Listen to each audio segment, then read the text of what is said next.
Hello guys! Welcome to my channel, Ate Lily Vlog. Ayan, dito tayo sa bubong.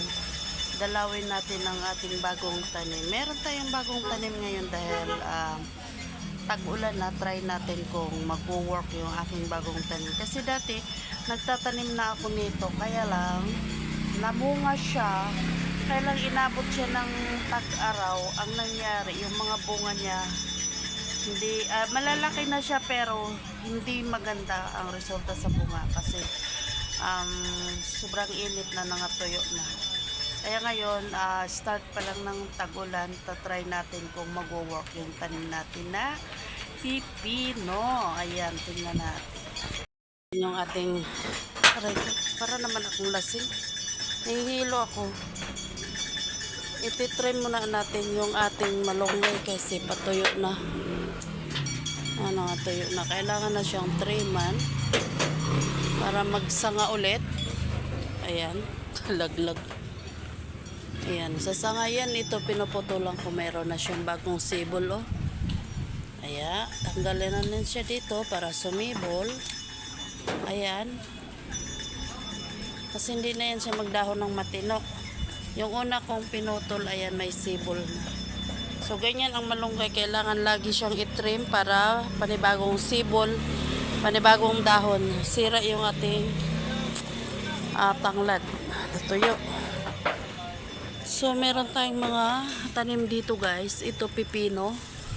Dalawa yan, kinakain na ng mali, mababait yan, oh. Naputol na yung isa.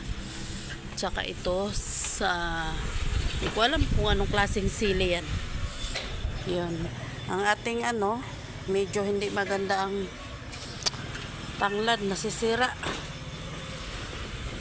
Ito naman, ayan, ito po yung bago kong tanim na bakit parang malabo. Ito yung bagong tanim natin na pipino, guys. Tingnan mo, mataba siya. Sana makapamunga siya. O, ang taba niya. Yan. Ano siya?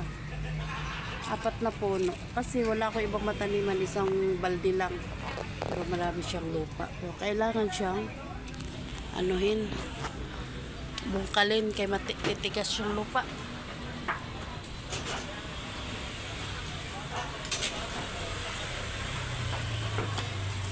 So, para lang naman. Kasi siya, oh.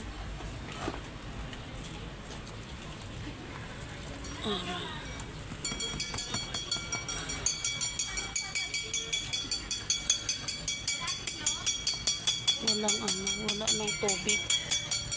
Hindi na umulan.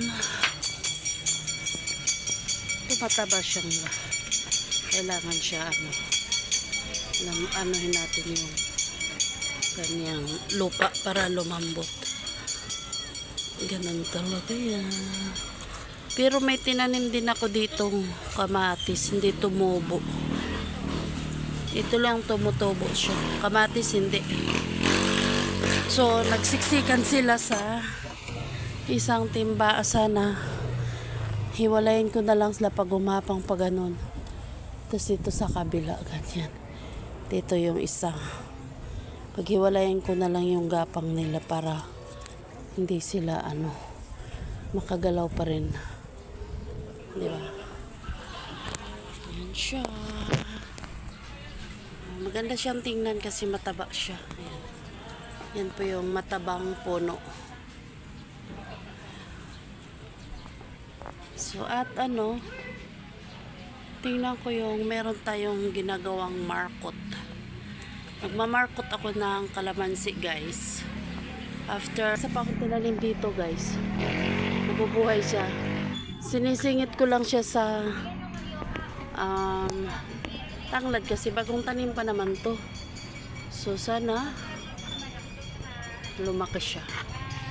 At dito ko siya pagapangin. Kasi ang pipino na naman, hindi naman siya talagang as in na katulad ng mga patola na talagang humaba ng humaba yung baging nila. Sakto lang yan sila. Pag namunga na sila, pangalawang bunga, wala na. Mamamatay na yan siya. Unang bunga, pangalawang bunga, tapos na. Hindi kagaya ng ano yan, ng patula na pag namunga yan tuloy-tuloy. Pahaba lang pahaba yung baging. Ang pipino, saglit lang. Iksi lang ang buhay ng pipino. Parang ano lang siya, parang kamatis lang. Yun, ganun lang ang buhay ng pipino. Kaya ano, try natin kung mag-work siya dito. Ayan. Ganda yung lupa. Oh. Bagong bili to ng mister ko na lupa. Ito yung ating ginagawang markot guys. Pag nag-uugat to, gugupitin natin dito yan. Pag nag-uugat yan, ito, lupa yan. Tapos binabalatan natin ang itong katawan niya. Tapos, pag nag-uugat yan, after 3 months, lalabas yung ugat niya. Putulin natin dito, panibagong tanim siya. Ganon. Try ko lang kung mag-walk.